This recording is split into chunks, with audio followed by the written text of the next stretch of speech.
ስማ አንተ ዮናስ ና ይሄን ቃጠብ እንዴ እማዬ ሴቷ አለች አይደል እሷ አታጥብም መርሳት መልስልኝ አዘዝከው አይደል ተነስና ጠብ እማዬ ደግሞ ለሷ ታዳያለሽ ተነስ አንተ ተነስና ጠብ ይያለው ምን አይነት ጥጋብ ነው እሰይ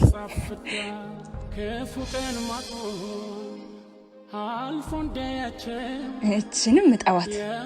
አንቺ ምን ሆነሽ ነው የምትጨማለቂ ታላቅሽ አይደለው እንዴ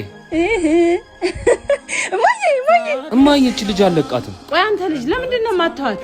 የምትሰራውን ስራ እያየሽ አይደል እንዴ እማዬ እኔ እዚህ ቤት እንደታላቅ አልከበርሽ ተዋት በቃ ሰሞኑን ያለችበትን ታውቂለ እንዴ ያለችበትን አውቃለሁ ግን ምንም ከባድ አይደለም ምኑ ነው ከባድ ያለው ነው መማር የምፈልገውን ኮርስ አጥቼ እናቴ ቤት መቀመጤ ነው ከባድ ያለው እና አንቺ ምን ቤት አስቀመጠሽ ምን ታርክ የማትፈልገውን ትማር እኔ እንደዛ አላልኩም በአዲስ አበባ ውስጥ በመሃል 4 ኪሎ የ33 ዓመት ልምድ ባለቤት የሆነው ሲፒዩ ቢዝነስ እና ኢንፎርሜሽን ቴክኖሎጂ ኮሌጅ በስራው ዓለም ተፈላጊ አንቺም የምትፈልጊያቸውን ኮርሶች ማግኘት ትችላለሽ እኔ እኮ በዲግሪ ኮምፒውተር ሳይንስ ነው መማር የምፈልገው ታውቂለ ምን እሱ ብቻ በቢዝነስ ማኔጅመንት በማርኬቲንግ ማኔጅመንት በአካውንቲንግ ኤንድ ፋይናንስ በዲግሪ ፕሮግራም ያስተምራል ኧረ እባክህ አዎ በቴክኒክና ሙያ ደግሞ በማርኬቲንግ ሴልስ ማኔጅመንት አካውንቲንግ ኤንድ ፋይናንስ በዌብ ዲዛይን ዳታቤዝ አድሚኒስትሬሽን በሃርድዌር ኔትወርኪንግ ሰርቪስ በሂውማን ሪሶርስ ማኔጅመንት በሬሚዲያል ፕሮግራም ደግሞ ሶሻልም ናቹራልም ተቀብለን ማስተማር ጀምረናል ሲፒዩ ኮሌጅ ከተማራችሁ የትም ቦታ ብትሄዱ እጃችሁን ስመው ይቀበሏችኋል እማዬ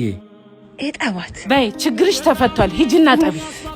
እናንተም ሲፒዩን ሳይጎበኙ የሚማሩበትን አይወስኑ